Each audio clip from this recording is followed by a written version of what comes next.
আর দ্বিতীয়ত যে খবরটি আমি দিলাম যে আমি চেষ্টা করছি ফরেন মিনিস্ট্রির সাথে মিলে যে আমাদের মেরিনের জন্য দুটো আরও পোস্ট ক্রিয়েট করা।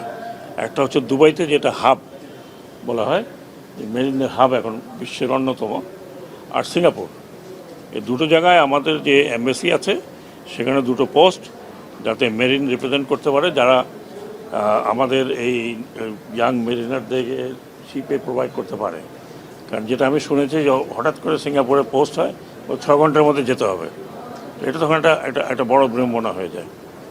আর মেরিন একাডেমির কিছু বিষয় ছিল, সেগুলো আমরা আলাপ করেছি। আমি চেষ্টা করব যতদিন আমি থাকি আর যতদিন সম্ভব। আর সবচেয়ে বড় জিনিস যেটা আমি লাস্ট আপনাদের কথা যেটা বলছি, জাতির উদ্দেশ্যে কিনা জানি না, কারণ আজকাল কথা বললে অনেকে অনেক রকম কথা বলে, বাট আমার মেইন উদ্দেশ্য, আমি দুটো মন্ত্রণালয়ে আছি, আমি যা দেখেছি এটাকে সাগর চুরি বলা যায় না, প্রশান্ত মহাসাগরীয় চুরির জায়গাগুলো হয়েছে প্রচুর।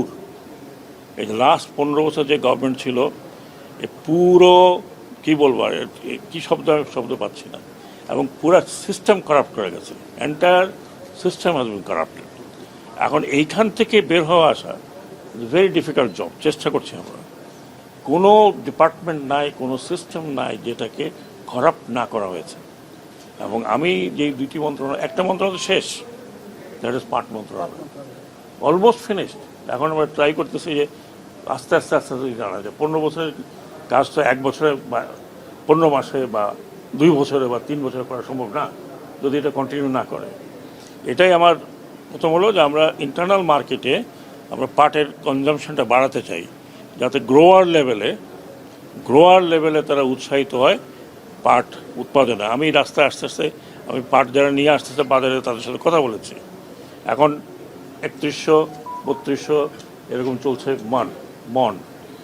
তো আমি যদি কনজামশনটা বাড়াতে পারি, আমাদের 30% হচ্ছে দেশীয় কনজামশন, তাহলে ওই কনজামশন থেকে হয়তো গ্রোয়ার কিছু লাভ করতে পারে। আর আপনারা জানেন যেগুলো সরকারি পাটকল ছিল, একটাও চলছে না, এগুলো আমরা এখন লিজ দেওয়ার চেষ্টা করছি বিভিন্ন জায়গায়, কারণ এটা বন্ধ হয়ে গেছে এবং এই সরকারের পক্ষে বিজনেস করা খুব ডিফিকাল্ট। এটা আপনারা জানেন, আগেও দেখেছেন, এখনও দেখেছেন।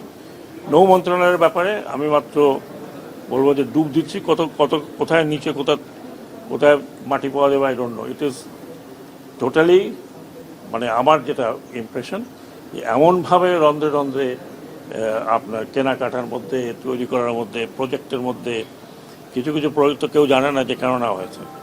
তো এইগুলোর থেকে আমি বের করার চেষ্টা করছি। এখন কতটুকু পারবো জানি না, এটা দেশবাসীর সাহায্য আমাদের দরকার। আমরা একা পারবো না, আপনাদেরকেও বলতে হবে যে এই দেশের যে অবস্থা করেছে, আমি শুধু পলিটিক্যাল কথা বলছি না, ইকোনমিক্যালি চুরি চামারি করে আপনারা দেখেন। এখন একটা লোককে ধরলে বলতে 1000 কোটি টাকা, এক লোকের নাকি 360টা বাড়ি। তো এখন এগুলো তো ভাই, আমরা তো অনেক আগে জন্মগ্রহণ করেছি, আমরা তো দেখিনি এই দেশে একটা বিশাল জমিদার আছে বা ব্যারনরা আছে যাদের কাছে মিলিয়ন্স অফ 2 দিন আগে কি ছিল, এখন এক একজন হয়ে গেছে হাজার কোটি টাকার মালিক। এইটা হচ্ছে আমার কাছে মনে হয় জাতির জন্য সবচেয়ে বড় প্রবলেম, যে এই করাপশন রিডিউস করা। 100% হবে না, বাট রিডিউস করতে হবে, এবং এটাই হচ্ছে বড় চ্যালেঞ্জ আমার কাছে।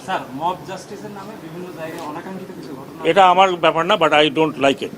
এটা হতে পারে না। It has to be law and order, এবং আইনের মধ্যে চলতে হবে সবাইকে। যদি না চলে, তার বিরুদ্ধে শক্ত অ্যাকশন নেওয়া উচিত। একটা জিনিস একটু শেয়ার করতে চাই, আপনি নিরাপত্তা বিশ্লেষক হিসেবেও পরিচিতি বাংলাদেশে। ওই জায়গাটা থেকে হিল ট্রাক্সের বিষয়টাকে আপনি একজন উপদেষ্টা মহাশয় হিসেবে আপনার মন্তব্যটা শুনতে চাই। আমার মন্তব্য হচ্ছে, হিল ট্রাক্স সবসময় একটা জটিল পরিস্থিতি ছিল, কারণ সেখানে বিশেষ করে শুধু বাঙালি অবাঙালি না, সেখানে আরও 13টা 14টা কমিউনিটি আছে, কেউ বড় কেউ ছোট, তাদের মধ্যে একটা সৌহার্দ্যের ব্যাপার আছে। এবং সেই সৌহার্দ্যটা আমি মনে করি, এটা ব্যক্তিগত মতামত, সেই সৌহার্দ্যটা বজায় রাখতে হলে যারা অপাহাড়ি আছে তাদেরকে বুঝতে হবে যে পাহাড়িদের বেদনা এবং দুঃখটা, এবং তাদের সাথে ইন্টারাকশনটা লোকালি যদি না হয় তাহলে খুব ডিফিকাল্ট হবে। আছে এর মধ্যেও তো অনেকে অনেক রকমের ইন্ধন যোগাইতে থাকে, বাট ইন্ধনটা যাতে না যোগে সেজন্য লোকাল অ্যাডমিনিস্ট্রেশন এখানে যারা আছেন এবং যারা নেতৃত্বে আছেন, বিশেষ করে আমাদের পাহাড়ি ভাই বোনদের বেশিরভাগকে আমি চিনি, সিনিয়র যারা আমি বেশিরভাগকে চিনি, কারণ আমি 3 বছর কাটিয়ে আসছি বান্দরবনে। এখনও আমি যখন যাই তখন এই সব সিনিয়ররা চলে আসে। তো আমি মনে করি এটা সমাজের দায়িত্ব, শুধুমাত্র সরকারের দায়িত্ব তা নয়, সমাজের দায়িত্ব, এবং মিলেমিশে থাকাটা হলো বেটার। কারণ আমরা অনেক রক্তপাত দেখেছি এই পাহাড়ে। আমি নিজে ছিলাম ইনসার্জেন্সির মধ্যে 30 বছর তো হয়ে গেছে প্রায়। অনেক রক্ত ঝরেছে, অনেক রক্ত ঝরেছে, সেনাবাহিনীর ঝরেছে, আনসারের ঝরেছে, পুলিশের ঝরেছে, পাহাড়িদের ঝরেছে, অপাহাড়িদের ঝরেছে। এখন এই রক্তপাত বন্ধ করলে বেটার।